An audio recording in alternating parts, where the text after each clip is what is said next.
Hello दोस्तों, आज हम बात करेंगे एक ऐसे मिस्टीरियस क्रीचर की जो हिमालयाज में देखा गया है, जिसका जिक्र हमेशा से पुरानी स्टोरीज में होता आया है, जो है येती यानी कि स्नोमैन, हाफ इंसान और हाफ जानवर।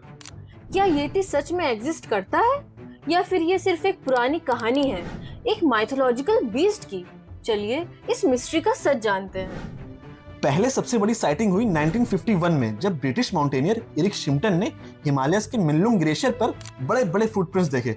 उन्होंने अपनी आइस एक्स के साथ फोटोज खींची जो दुनिया भर में वायरल हो गई। उसके बाद हर तरफ येती के पीछे क्रेज बढ़ता गया। एक्सपीडिशंस नेपाल और तिब्बत में भेजे गए और कई बार फुटप्रिंट्स, हेयर सैंपल्स और इवन बॉडी पार्ट्स मिले। इसी तरह पैंगबोशम मोनेस्ट्री में येती का स्कल होने का क्लेम किया गया। 1959 तक तो यूएसए और नेपाल की गवर्नमेंट्स ने ऑफिशियल रूल तक बना दिए येती ढूंढने के लिए।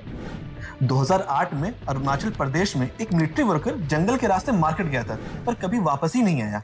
अगले दिन उसकी बॉडी मिली with a broken neck, but no injury marks, no blood and no stolen money. और उसके पास से एक हेयर और फुटप्रिंट भी मिला जो ना ह्यूमन का था ना एनिमल का। डॉक्टर ने बताया उसकी गर्दन का टूटना किसी इंसान का काम नहीं था, क्योंकि उसके लिए एक बहुत फोर्स की जरूरत होती है। और उस वर्कर पे किसी जानवर के पंजों के निशान भी नहीं मिले। लोगों ने बोला इट वाज अ येती, लेकिन बाद में फोरेंसिक टेस्ट ने क्लियर किया कि वो हेयर जो वर्कर के पास मिला था एक्चुअली एक ट्री फाइबर था। लेकिन उसकी मौत कैसे हुई कोई नहीं जानता। 2012 में ऑक्सफोर्ड यूनिवर्सिटी के ब्रायन साइक्स ने 30 एलिज्ड येती सैंपल टेस्ट किए। ऑलमोस्ट सब बेयर्स या कॉमन एनिमल्स निकले, लेकिन 2 सैंपल्स अननोन थे। बाद में पता चला कि वो भी एक रेयर हिमालयन ब्राउन बेयर के थे। 2017 में एक और रिसर्च हुई। बोन्स, हेयर्स, टीथ सभी के टेस्ट हुए और रिजल्ट सब बेयर स्पीशीज या डॉग निकले। लेकिन फिर एक बार 29 अप्रैल 2019 को इंडियन आर्मी के ऑफिशियल ट्विटर हैंडल पर एक शॉकिंग अनाउंसमेंट हुआ। उनकी माउंटेनियरिंग टीम ने मकालू बेस कैंप, जो नेपाल के पास इंडिया चाइना बॉर्डर के करीब है, आर्मी ने उस एरिया में मिस्टीरियस फुटप्रिंट देखे। ये फुटप्रिंट कोई नॉर्मल फुटप्रिंट नहीं थे। आर्मी ने बताया कि ये फुटप्रिंट 32 इंच लंबे और 15 इंच चौड़े थे, और आर्मी ने इसे येती फुटप्रिंट कहा। उन्होंने फुटप्रिंट्स की फोटो भी शेयर की, जिसमें बड़े बड़े निशान बर्फ में क्लियरली दिख रहे थे। ये फोटोज वर्ल्ड वाइड डिबेट का रीजन बने।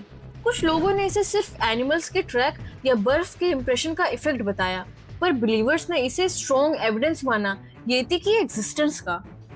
इंडियन आर्मी ने बताया कि ये फोटोज और एविडेंस एक्सपर्ट को साइंटिफिक एवोल्यूशन के लिए भेज दिए गए हैं, चाहे सच हो या ना हो। ये इंसिडेंट दिखाता है कि येती का फैसिनेशन आज भी दुनिया में जिंदा है, और ये बात इवन इंडियन आर्मी जैसे डिसिप्लिन इंस्टीट्यूट में भी एविडेंट है। येती जैसा सबसे क्लोज रियल क्रिएचर था जाइगैंटोपिथेकस, एक 10 फुट टॉल एप जो 2 लाख साल पहले एक्सटिंक्ट हो गया। शायद एंशिएंट लोगों ने इसे देखा हो और उसी की कहानी बन गई हो। और सोचिए, अगर आज येती होता तो हर दूसरे दिन उसकी फोटो वायरल होती। आज हर किसी के पास स्मार्टफोन कैमरा है, फिर भी एक भी क्लियर फोटो नहीं है। तो दोस्तों, सच ये है कि येती का आइडिया फैसिनेटिंग और इंटरेस्टिंग जरूर है, लेकिन एविडेंस के बिना ये सिर्फ एक कहानी रह जाता है। So instead of chasing myths, let's focus on protecting real endangered species around us, like Bengal tiger, Asiatic elephant, snow leopard, one-horned rhinoceros, and Ganges river dolphin. ऐसे और कितने ही एनिमल हैं जिन पे एक्सटिंक्ट होने का खतरा है, लेकिन हम हमेशा उन चीजों के पीछे भागते हैं जो हमें नहीं मिलती, और इन चीजों को हमेशा इग्नोर करते हैं जो हमारे आसपास ऑलरेडी हैं। आप क्या सोचते हो, येती एक मिथ है, मिस आइडेंटिफिकेशन है, या फिर अभी भी अनडिस्कवर्ड हिमालयन क्रीचर है? अगर आपको क्यूरियोसिटी और मिस्ट्री पसंद है तो सब्सक्राइब करिए लेट्स स्टोरीफाई चैनल को, और कमेंट करके जरूर बताइए आप नेक्स्ट स्टोरी किस टॉपिक पे चाहते हो।